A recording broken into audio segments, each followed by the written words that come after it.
vídeo vamos falar sobre os capítulos 17, 18 e 19 de 1 Crônicas.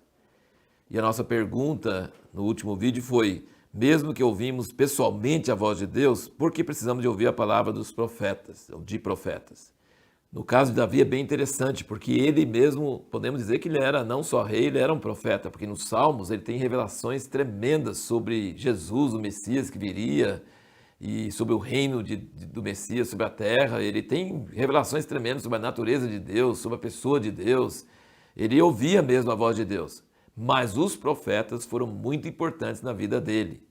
Veja bem, tem um princípio muito importante aqui, é o seguinte: a pessoa que se envolve com administração, com governo, com guerras, ela não é dedicada exclusivamente para ouvir a voz de Deus. Então ela pode até ter um contato com Deus, mas ela precisa de pessoas que são mais dedicadas, que são mais voltadas a isso para dar entrada na vida dela para coisas importantes. Veja como os profetas foram importantes na vida de Davi. Samuel ungiu ele quando ele era apenas um pastor de ovelhas que tocava harpa e fazia salmos lá no mato. Lá.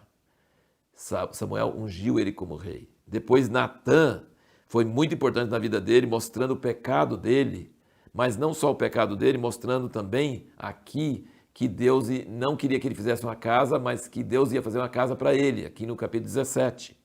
Parece que Natã vivia perto de Davi, porque Davi fazia: eu estou morando numa casa de cedro e o arca de Deus está numa tenda, não é justo. E Natã fala: vai em frente, Deus está com você. Depois Deus falou com Natã: não, você está achando isso, mas eu não acho isso não. Davi não vai fazer uma casa. Então, e depois no fim você vai perceber que Natã foi muito importante para não deixar que outro filho de Davi reinasse. O Adonias queria reinar e Natã foi lá alertar Davi sobre isso. E ungiu Salomão. Natã e Zadok, os sacerdotes, ungiram Salomão como rei. Então Natã foi importante na vida todinha de Davi, foi muito importante, muito fundamental a entrada dele, o parecer dele, as palavras de Deus que veio para Davi, aqui no capítulo 17, é um dos pontos mais altos da Bíblia, como nós citamos antes, né? Que quando conta o mesmo caso no livro dos Reis. Como é importante ver que Natã falou assim: vai falar com meu servo Davi, você não vai fazer uma casa, eu vou fazer uma casa para você.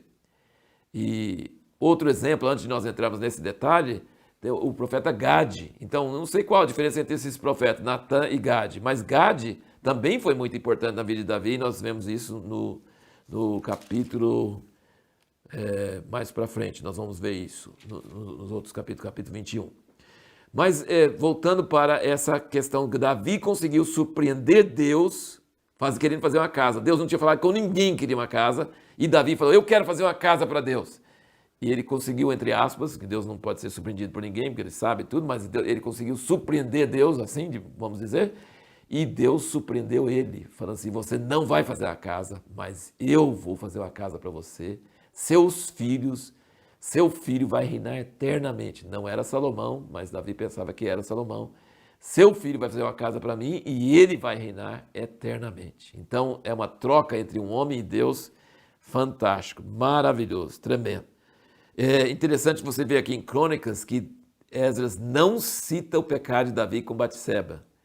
Deus acha importante não esconder o pecado de Davi da Bíblia, ele colocou esse pecado na Bíblia, lá nós lemos direitinho sobre todo esse problema horroroso do pecado de Davi, com adultério, homicídio e todas essas coisas, e o que ele sofreu com isso, mas aqui em Crônicas não repete isso. Então isso dá um princípio também de Deus. Deus não quer que nós fiquemos nas trevas, ele quer que nós andemos na luz, ele não quer esconder coisas erradas que nós fizemos, mas também não precisa ficar repetindo, não precisa ficar falando várias vezes. Falou uma vez, basta, não precisa repetir no registro sagrado o pecado de Davi. Então isso é muito interessante ver isso também. E ele fala uma palavra aqui no capítulo 17, ele fala no versículo 13, ele fala: eu lhe serei por pai, falando sobre o filho de Davi, e ele me será por filho.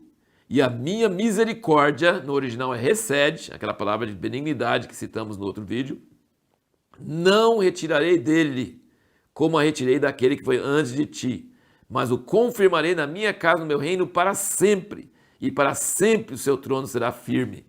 Então depois, no Salmo, você vai notar essa palavra: fiéis misericórdias prometidas a Davi. Significa que Deus vai cumprir essa palavra, independentemente dos merecimentos dos filhos de Davi.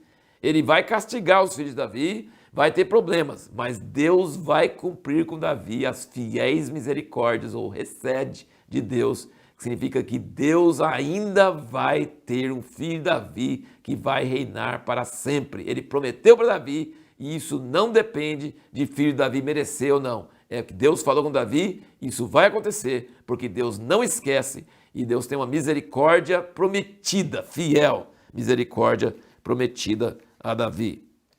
Também na resposta de Davi para Deus, você vai perceber que ele junta esse reino eterno que Deus prometeu à casa de Davi com a felicidade e a paz de Israel, do povo de Deus. Então não é uma coisa só para Davi, é uma coisa que vai afetar Israel.